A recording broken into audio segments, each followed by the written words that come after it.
What's up, guys? It's MB Boxing, and I just finished up watching Filip Hrgovic versus Marko Radonjic, and this was a 10-rounder in the heavyweight division, and this fight was Friday, September 10th, from the Worthersee Stadium in Klagenfurt, Austria, and this fight was broadcasted on DAZN, and in this fight, Filip Hrgovic got an early knockout victory over Marko Radonjic.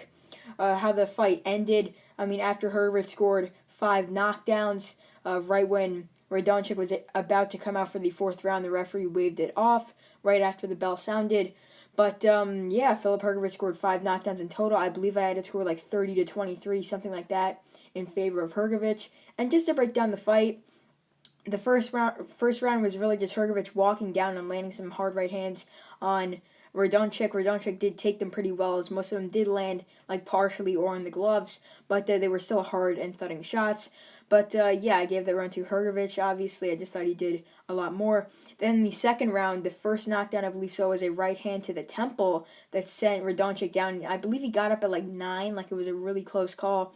And then the second knockdown was, I believe, like a check hook / jab. I didn't know exactly what punch it was, but it did send Radonjic down after he had some shaky legs from the first knockdown. I believe it did mess up his equilibrium, the first knockdown. Then I believe the third knockdown was like another combination. I believe it was a left hook that did drop him for the third time. Then the fourth knockdown was just like a 1-2 with a hook, maybe an uppercut, I believe so, in that combination as well. The third and I believe the fourth knockdowns were very, very similar. And then the fifth knockdown happened in the third round, where Hrgovic was landing beautiful combinations to the head, and Radonjic was not defending his body, so then he landed a beautiful left hook to the body that did send Radonjic down. Hrgovic getting this early knockout victory like I did predict. I thought this was a pretty easy fight to predict. When you look at Radonjic's record, he fought nobody to prepare him for Hrgovic. So what is next for Filip Hrgovic? I hope he's able to fight someone high-ranked in the IBF.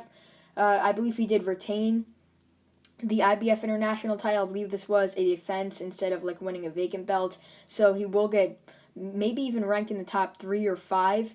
Maybe even number 1, because I believe the number 1 spot is vacant, unless that is reserved for like eliminators or something like that. But I hope he could fight like Michael Hunter if he fights, or if Hunter decides to. I know Hunter already pulled out. Maybe he's just staying on the WBA route, but I would love to see him fight Hunter. I don't really see that happening, since obviously Hunter did go on the WBA route, fighting Mike Wilson for that WBA title and whatnot. So but I hope they can make that fight. Even in a couple of years, I wouldn't mind seeing that. But another opponent for Hrgovic could be Charles Martin. He's the number 2 ranked IBF contender. Hrgovic is winning this, or defending his international belt, so he should be ranked higher. Overall, I would just say someone in the IBF, maybe even AJ Caballel, someone like that. Just anyone in the IBF, I wouldn't mind seeing him face. Maybe Otto Wallin, someone like that. But I do think he's due for a really big fight. Definitely a bigger step up than any of the competition he has faced so far. But what is next for Marko Radonjic? I think he's just going to go back to fighting lower-level opponents in Europe, like in Germany, places like that, even Austria, where this fight was. Just lower-level opposition. I don't really see him getting a big opportunity like this against Hrgovic on DAZN, or on any major platform that boxing has shown. So I think he's just going to face lower level opposition, journeymen, fighters like that. So overall, Filip Hrgovic defeats Marko Radonjic by knockout, scoring 5 knockdowns in total to get him closer to that IBF world title shot. And that's really it. I'm MB Boxing. Thanks for watching, and I'll see you guys later.